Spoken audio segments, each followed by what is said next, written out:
from the twisted realm of science and the darkest pits of reason comes chilling tales of godlessness. Bear witness to the unfathomable terror that is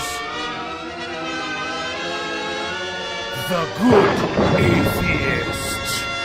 All right, welcome to the GoodAtheist.net podcast. I am your host, Jacob Forte. And I am your co-host, Ryan Harkness.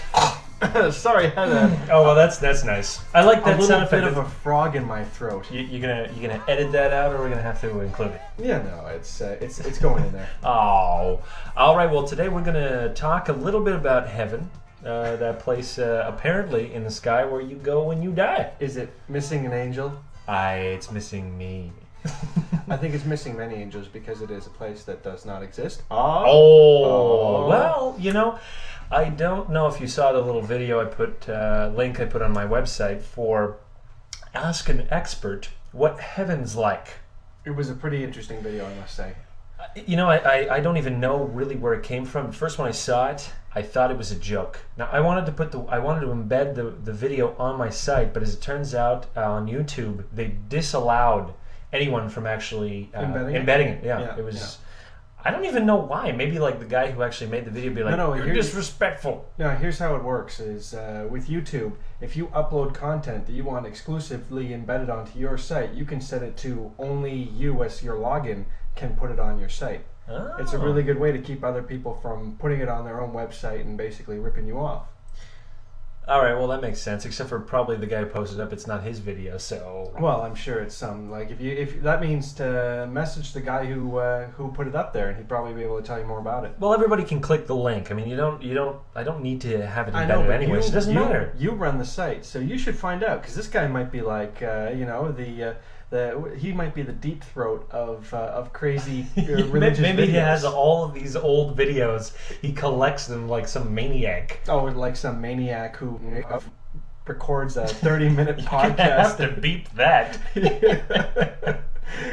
We're not on your podcast where we're allowed that. That's explicit. We're not allowed it on my podcast. I want a little bit of credibility here. A little bit of class. A little bit of class. Last time we didn't edit you out, but you said a bad word. I'm not going to say it now. You were you said the only bad word. No, actually you said it last time, but I'm not going to get into that. Anyways, I recommend before you go on, if you haven't seen the video, press the pause button on your MP3 player of your choice. This is the beauty of non-live radio. Mm-hmm. And then go see the video because we're going to talk about it. I don't want anybody to be confused. All right, so with that said, welcome back. And now the video itself, the first bold claim, if that's even the word that surmises Wait a second. I got to stop you here for a second. All right, okay, fine. Are we talking about the video from the 70s with that guy and the midget? Absolutely. Okay. I wanted to make sure we were moving on to the evolution one. No. We'll get to that later. I apologize. I will not question your leadership of this show again. You know, I could have sworn... Mutiny! He's trying to take over the show here. Well, maybe I'm the only one with the #1 show. Maybe you're upset about that, huh? We'll see what happens down the road. Yeah, all right.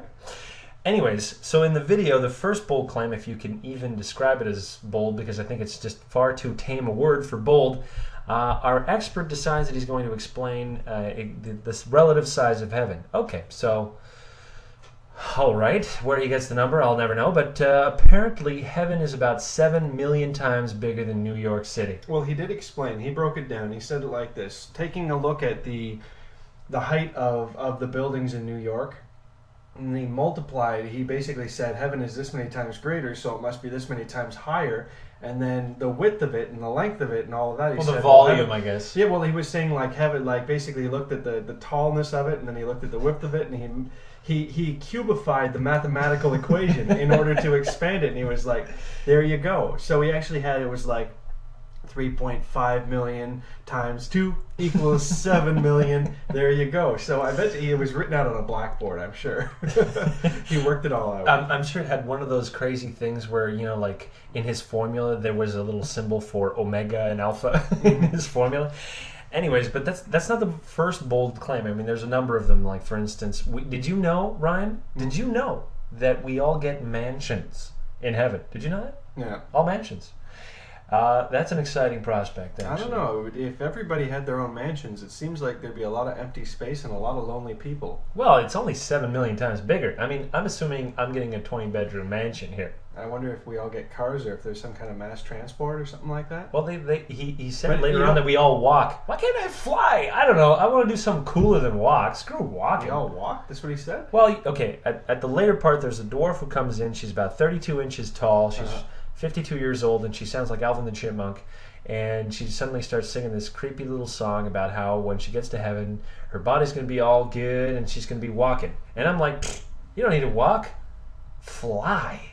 Yeah, I mean, they all have wings. Yeah, they had these really cheap plastic wings. But I'll tell you the truth. I kind of hesitate to look back and make fun of these people who at the time that was a really big, probably cutting edge, and it seemed it's a bit. They had advanced little graphics too. Yeah. Well, not computer graphics, but Well, it was some kind of computerized. no, it wasn't. Well, it was no, like it a wasn't 3D computer. text. You know what it was? It was. You remember Monty Python? Yeah. Like those little text thing that was cut out of pictures. Yeah. That's what that was. Huh, well, it's still kind of cutting edge at the time, and like, Yes. I mean, it would be kind of like going back and making fun of the original TV pioneers, where they just sit in front of the camera and talk into a microphone like they're on the radio. And so it's like you can fault these guys for their mathematical issues and so forth, but just like the style of the video, that was the 70s, man. If you were selling cars or selling Jesus or doing pornography or anything else in the 70s, it all looked that bad. Buddy, I saw movies from the 70s and the hosts were not robots. Did you see how he walked?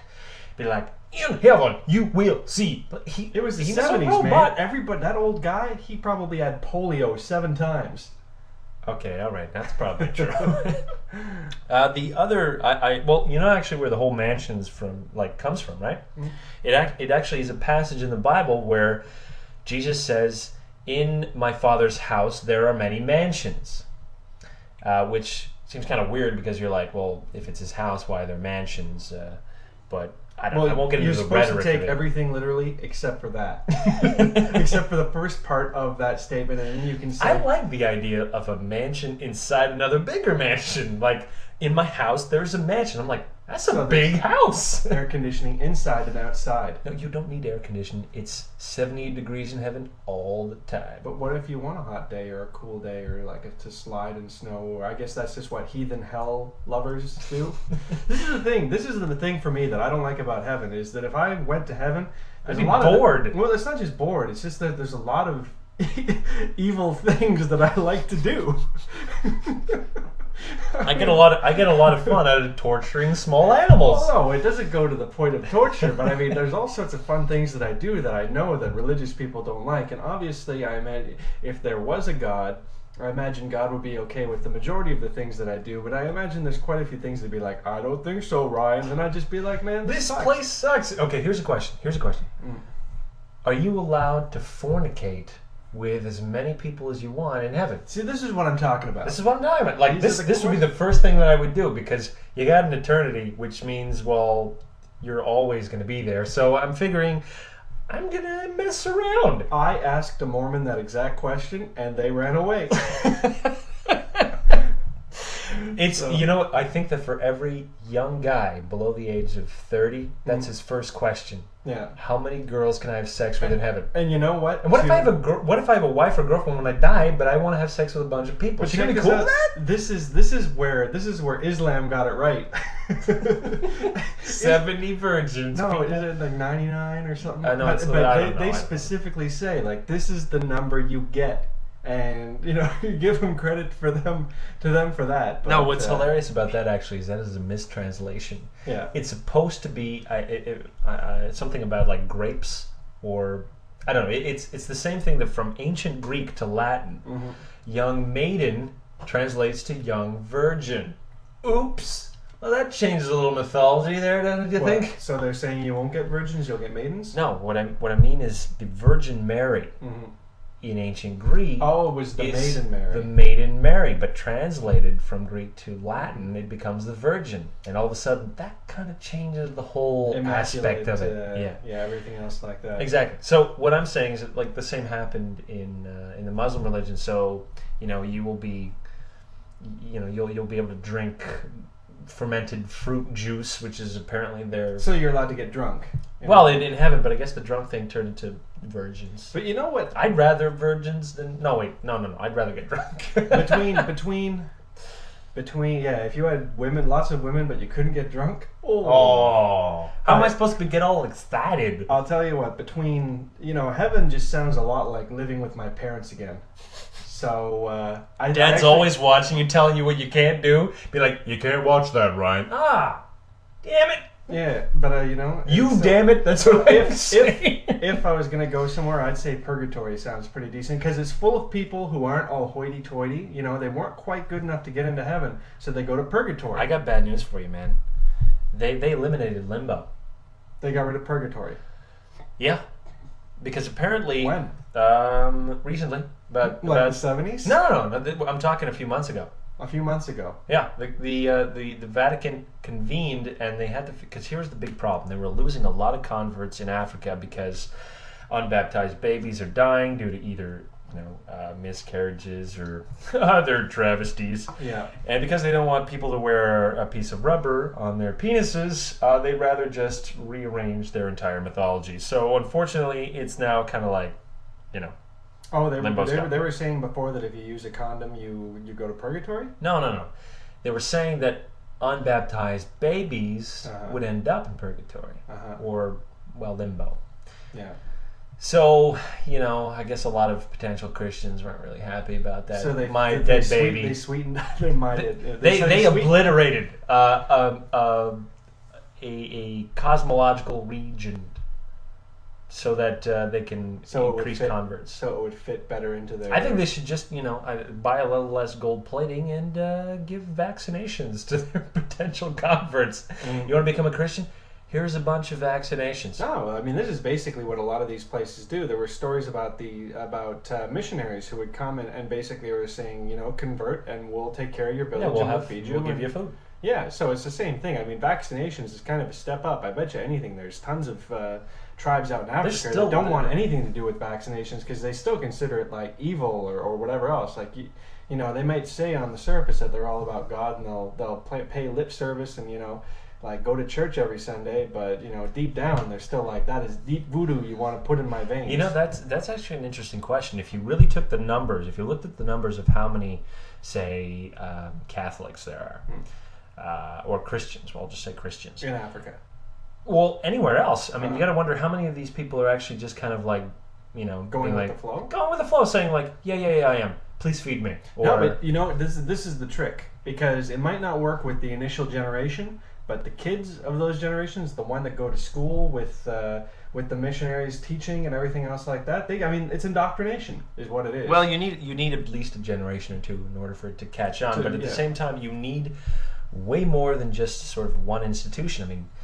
I mean, look at me as a classic example. I went to a Catholic elementary school. It's called Pope Memorial. If I need to tell you more about the name, I don't think you're smart enough for me to continue to have you as a guest house. Aww. Anyways, every morning they'd have you say the prayer, Our Father who art in heaven, blah blah blah blah blah. Of course, it was rote memorization. I didn't really care about the words, although I still kind of know them, which is kind of creepy to me. Be that name, the kingdom come. You know what I'm talking about then. Yeah. And once in a while, once a week, a serious discussion, class work on the whole Bible story. But because I didn't have any of those other tertiary elements teaching me, I say that with quotation marks here, but teaching me about religion, it never really sunk in, because you need support from different elements. You need your parents that are supportive of that idea. You need institutions like your educational institutions. You need the church there. You need all of these different institutions working in conjunction in order for it to really stick, because our brain will reject such an idea. We'll be like, this doesn't make sense. And that's what I did. Somebody's telling me like, oh, he walked on water. I'm like, that doesn't make sense. I mean, does he have a superpower? Is he immune to water? Is he like an Aquaman? And they're like, Copperfield did it. I think David Copperfield is a god. He did go through the Great Wall of China. I know, that was Made pretty me a sweet. believer. Yeah. Yeah, when he made the Statue of Liberty disappear? He made the Statue of Liberty disappear, and he brought the Titanic back from the No. the Bermuda Triangle. It's not in the Bermuda Triangle. Well, I guess it wasn't, because I... But I like that. Nice. Nicely done. Anyways, so that was the video. That's a little bit of humor. We're going to deal with something a little bit more serious. And I'm going to start with a tirade, if you don't mind. About evolution. No, actually, just about creationists in general. And I want to say this. I want to say a thank you to creationists. I know this is going to sound weird, but did you ever get one of those days where you kind of wake up and you wonder, what the hell am I doing? What's the point of waking up? Am I doing the right thing? You ever have one of those mornings? Yeah, sometimes. Okay, well, anytime I have one of those mornings, I just need to pop over a video of some creationist saying something that evolution is bogus, and you know what? I'm revitalized. I feel as though I really do have a purpose. I mean, it's like that. You ever hear that thing where this criminal, it's like a story, but this criminal goes over to this judge and he said, if I didn't exist, you didn't exist? You don't exist? Yeah. It's kind of the same way with me. I'm like, if these creationists didn't exist, I mean, maybe I would be totally useless. I would have a radio show about sprockets. I don't know. Sprocket hour. Welcome to Sprocket Hour. There's a metal filament and an impurity in some of the sprockets. Just to let you know out there, people. Don't put more than 1,800 pounds of torque per square inch on those suckers, or they gonna break. I would feel a little useless, but having watched a recent video, it's a documentary. Whew. This is on creation versus. It's called Creation versus Evolution. Wow. You saw it. What do you think? Well, I'm just, again, this is going back to something I think I said in a bit of a different way, but I'm just amazed that this is the battleground. This is the battleground between the religious and the atheists.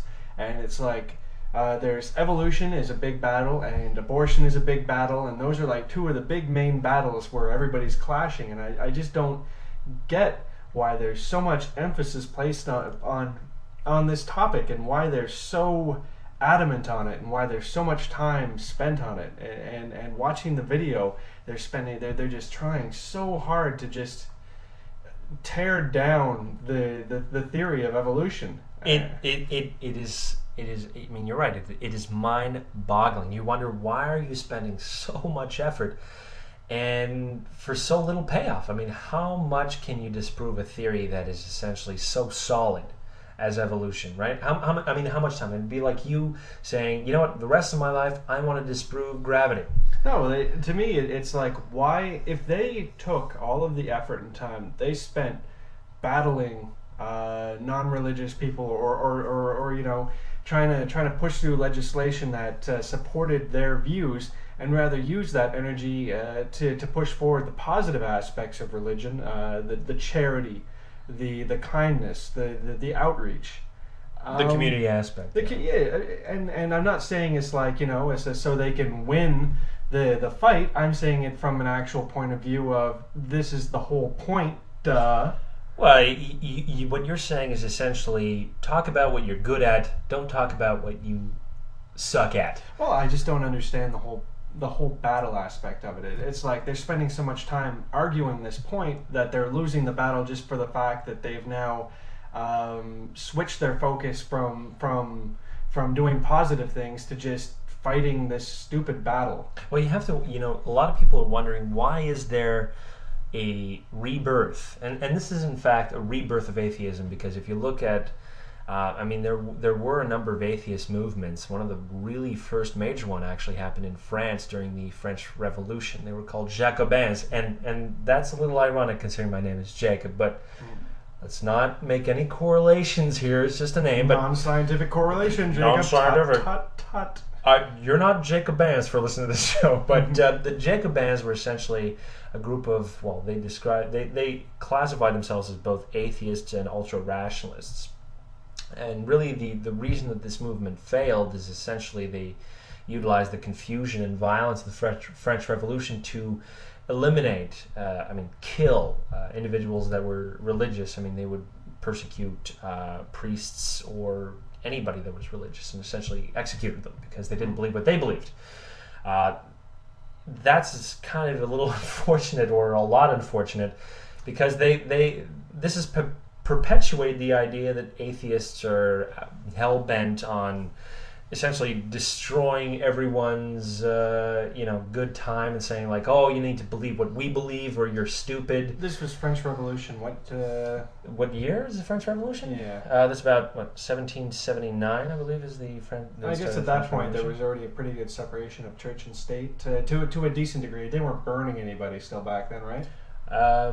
Actually, because they still were. So I mean, the Inquisition lasted about 500 years. You say it's unfortunate that they were so violent towards religious people and everything like that, but I think at that point, I'm going into dangerous ground here, but it's like when it's at a point like that where it already is a war, it's just a war that atheists aren't fighting, or they're just getting burned over. Well, it's movement. Counter movement, and I really have to wonder if maybe this is what extremist Islamic people already feel, is the same idea, that they feel justified because they do feel oppressed and they do feel like the world is really just out to suck all of the oil out of their country and leave them. But fundamentalists are not at battle with atheists. Fundamentalists, Muslims are at battle with other Muslims. That's what people have to understand. I mean, they're not fighting atheists. I mean, they hate them, but they're not the primary target. The primary target is any other Muslim that does not believe what they believe. And so you're saying that there's no Muslims that I'm not going to go into that whole rhetoric of they hate our way of life, but basically they hate Western culture. Well, they view Western culture as being sort of like, obviously they're having that materialistic atheism, but right now fundamentalists are more interested in consolidating the rest of Islam to really believe what they believe. Even before they want to destroy our society, they want to see the Islamification of the world. And for that to happen, it has to be their version of what the Muslim religion is supposed to be like. So this is the reason why there is so much conflict in the Middle East. It's not because the sectarian world is fighting the secular world. It's just the sectarian world is fighting within itself for control over their particular ideologies. But we're going off on a tangent here. I wanted to talk specifically about the video that I watched about these creationists. Now, I mentioned that I was thankful of them, but that's on a very specific thing, to give me a purpose. With that said, there's a lot to say about the particular videos. Not that, you don't even need to watch them, because I will explain to you through this dialogue what exactly their tactics and their techniques are. And I know that some people are probably like, this issue is tired and we just need to drop it. But this is a serious issue, and the level of sophistication of these videos is continuing to increase. I mean, at some point they may be as sophisticated and as high in production as a Nova documentary. For God's sakes. I'll tell you, I've watched it, and my goal when I was watching it was I was going to take all of the points that they actually sounded pretty reasonable on, all of the questions that they raised, and I was going to kind of bring them up. Ask an expert. They were going to ask me, right? Well, it was basically, they sold, even the hokey chick, the hokey woman, the hokey individual who was hosting the show, who basically was trying to sell everything, and it was, she really blew the credibility of it. She was just way too over the top. But a lot of the more in-depth scientific things, where they were talking to scientists, they were talking to all these other people, and they were saying, this theory here, this part here that they proved wasn't true, this is missing, that is that. They did a good job, I'll admit it. Well, they were picking and choosing, and they were getting people to be skeptical of the evidence, so they will pick and choose what they see as the biggest gaps. And I guess this is what they had, is they had a whole bunch of scientists being skeptical about, and they were saying these are evolutionists. They said, Charles, here's where Darwin refutes his own theory. Here's where the scientist doubts his own theory, and this and that. But it's interesting that they say, and this is, I guess, the difference between science and religion, is that scientists, of course, by a good scientist, is always questioning Absolutely. what they believe, and they're always questioning everything because they're always looking for flaws to weed out improper truths and get rid of things. While they kept on saying over and over, the Bible was right, the Bible was right. And I'm saying the Bible never said anything about this. Like, people are reading into the Bible and making it fit whatever they want it to say. They're reading into it as much as somebody is going to read into the predictions of Nostradamus. Like one of the big things that they say, well, for instance, the Bible predicts the Big Bang. It said, like, in the beginning there was light. Well, Big Bang's going to produce a lot of light. Okay, well, that's really reaching here. I mean, this is sure. I mean, it's a great coincidence. I'm sure it works in their favor, but it's not the only one. You know, if the beginning of the Bible said, in the beginning there was darkness, then they would say that meant space. Or in the beginning there was adventure. They'd use, I don't know. In the beginning, that sounds like a movie. In the beginning. There was adventure. And they'd be like, adventure means the potential for endothermic reactions. I don't know. There's always something. It doesn't matter. I mean, like, as long as you keep a text as broad as possible, anybody can read into it. Yeah. I mean, I can make a prediction saying, like, soon nation will rise against nation. I'll probably be right. Yeah. I mean, I should be rewarded now. I'm a prophet, buddy. But the point is, like, okay, here's one of the major things, and you don't know this because you don't really follow it, but one of the big things that they did, for instance, was they pointed out some of the flaws and some of the really bad science that was done. And one of the classic examples they use is the peppered moth. And you saw this, right? Yeah. Now, seeing that, what did you think? Did you think that they were lying about that? Did you think that they were making things up? What did you think about it, knowing nothing about the peppered moth? Well, honestly, I thought, I'm like, well, this proves the peppered moth experiment, but I mean, there's tons of experiments on every end and level that are completely bogus. I was actually reading something similar where there was a company that was releasing a perpetual motion machine, perpetual energy thing. One of those again. Once again, the religious came out when this machine failed and said, "See, proof somehow that science is all." I'm like, no. I mean, the fact that science that experiments are proven as fakes or that data is proven wrong, that's a scientific process. It wasn't religion that told us that the peppered moth experiment was fake. It was the fact that other scientists uncovered and revealed it. Absolutely, and discounted the peppered moth. Exactly. It went out the window, but they didn't throw the baby out with the bathwater. No, they certainly didn't. And that's the whole thing. I mean, they are right in criticizing the experiments behind the peppered moth. Yes, it was staged. It was a bad experiment, but the people that uncovered it weren't creationists. They were other scientists. They said, you know what? The peppered moth doesn't lie on trees. This doesn't have anything to do with the Industrial Revolution changing the pattern of trees and therefore changing the color pattern of these moths. So the guys had to come out and say, all right, we staged the pictures. And there are incentives for scientists to be fraudulent. I mean, I don't know if you ever heard of something called the Piltdown Man. Have you ever heard of that? Yeah. No, I saw the special on that. Right. Essentially, the Piltdown Man was, in Great Britain, they perpetuated a fraud. There's a big... No one has really uncovered who perpetuated, but essentially the fraud was this. They uncovered bones that seemed to indicate a very, like the missing link between man and, I guess, primitive humanoids.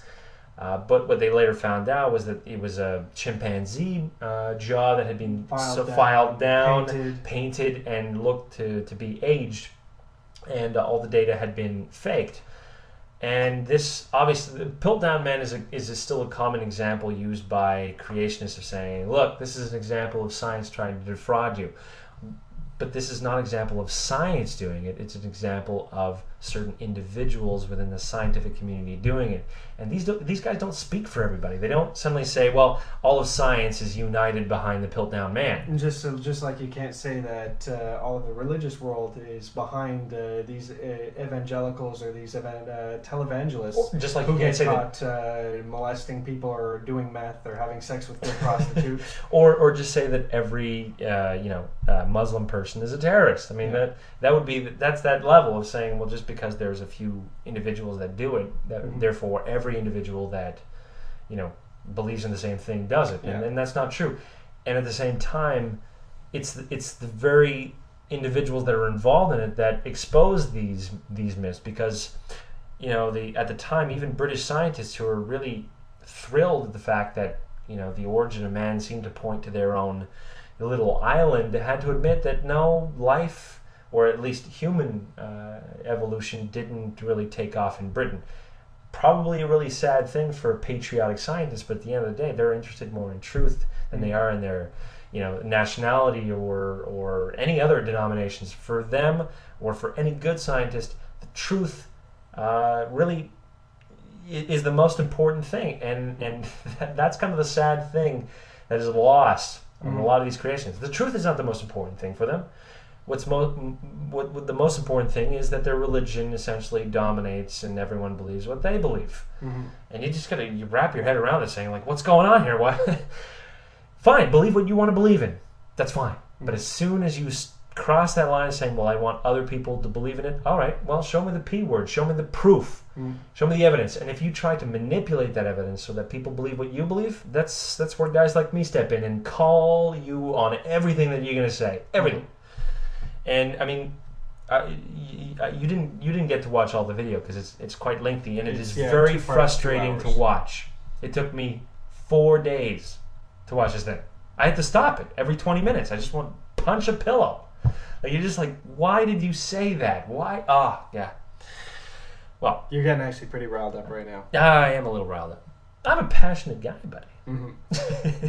But no, really, when they stop making any sense, when they start making claims and saying, evolution is a fairy tale, and as soon as they start saying that, I mean, I get a little riled up.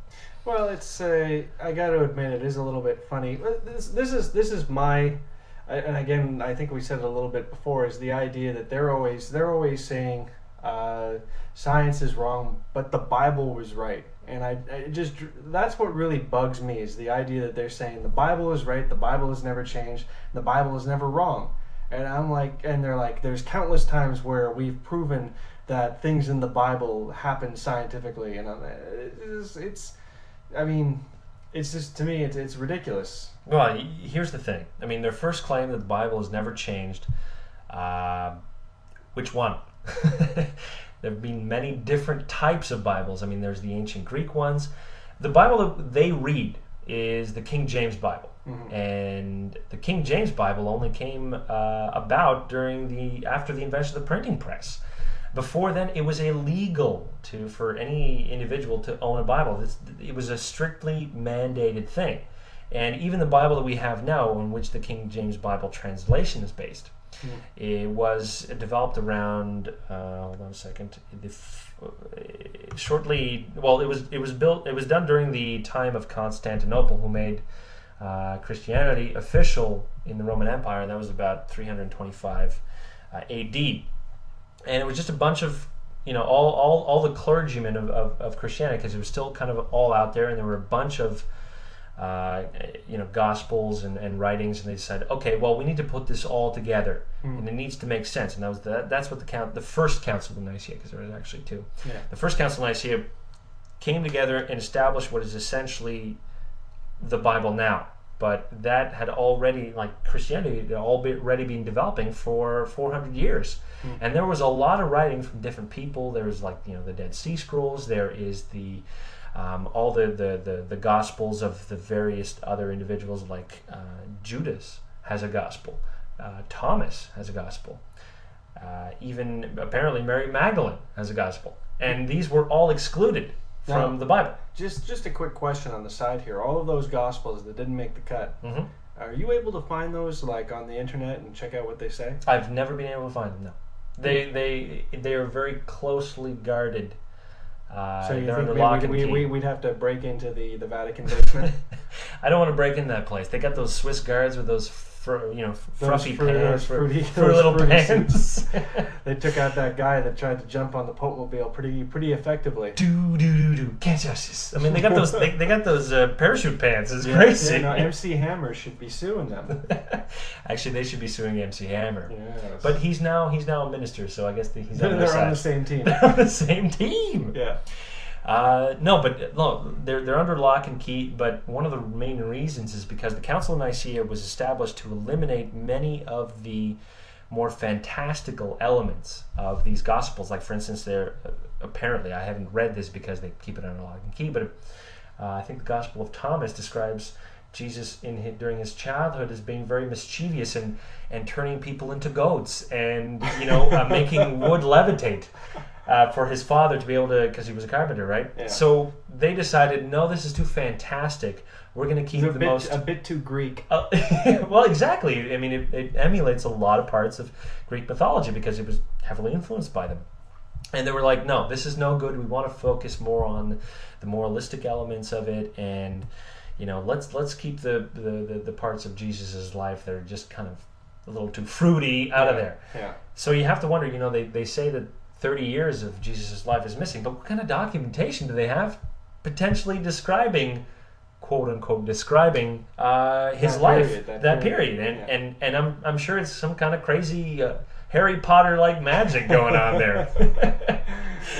Leviticus Esperitus, I don't know. That's just absurdium magicus. But no, again, like I said, I mean, the Bible has gone through a lot of changes. I mean, and besides, through every translation, I mean, even before the Gutenberg press, you don't think that there were some, someone adding their little tidbit or whatever? I mean, be serious. Yeah. And before the King James Bible, there were a number of individuals that tried to make translations, and guess what happened to them? They were executed. Well, this is the thing. It's like, even if you believe in the idea that the Bible is the Word of God and should be taken literally because it is that, human error. You play telephone when you're in kindergarten, you realize how stupid we are. Oh yeah, like it only takes like 4 or 5 to get the message completely and utterly wrong. Yeah. Be like, you start with the refrigerator needs ketchup, and you end with unicorns ride across the sky on rainbows. Exactly, something as ridiculous as that. So, and you know what? Since I like my version better, I'm going to say that's the official one, and we'll just forget everything about ketchup and fridges and what now? I will call it Christianity. There you go. It's all about unicorns, and they do have unicorns in the Bible. So no way. Yeah, that's where that comes from. Really? Yeah. Awesome. The idea of unicorns is a biblical thing. They talk about unicorns in the Bible. Was Jesus about unicorns? No. Is it more Old Testament? It's Old Testament. Giants, unicorns, dragons, that's all Old Testament stuff. I don't know. I mean, that sounds cool, but... it sounds like a cool world. You have less chance of being smote by God in the New Testament. Oh, yeah, wait, until the end. Never mind. For Old Testament. I want to live in the New Testament up until the Revelation. Yeah, exactly. At that point, yeah. I don't want to be there yeah. for the war and all that kind of stuff. No, I'll tell you what. I am all about Jesus. Like, as far as everything goes, as far as religion and I say Jesus is where it's at, because I mean, obviously, you said there's tons of passages where Jesus is like, you're going down. You're going down. Be like, the way through heaven is through me. I'm like, is that a little gay? No, but I mean, compared to the rest of it all, I'd say if there's one thing that people want to take from the Bible and be all about, I'd say Jesus is probably the best thing that you can do, because there's those other, the groups, the Davidians and everything else that are all about revelations, and that's bad news.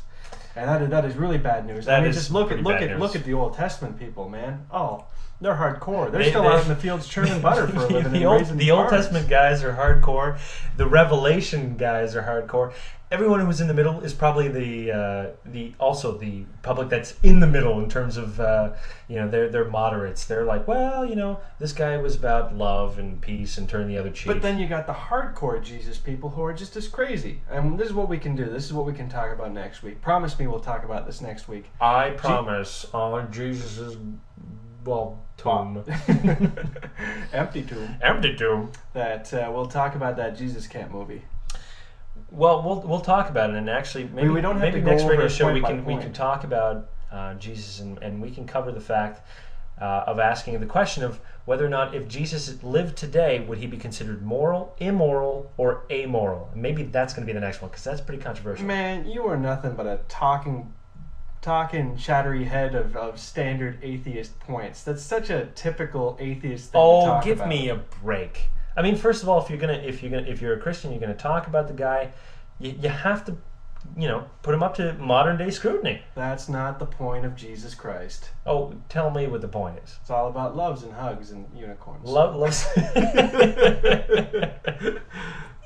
All right, with that, we'll end the show because I don't think you can get better than loves and unicorns and dragons and. Keep that in your pocket. Keep it for your dreams, baby. And on a very strange note, unicorns, love, and magic. I mean, this is all Harry Potter stuff. So do yourself a favor if you want a history lesson, go see Harry Potter. Indeed. And then you can enjoy all of those fantastic little elements. Anyways, I'm Jacob Forte from the Good Atheist.net, and as always, I'm Ryan Harkness from FightLinker.com.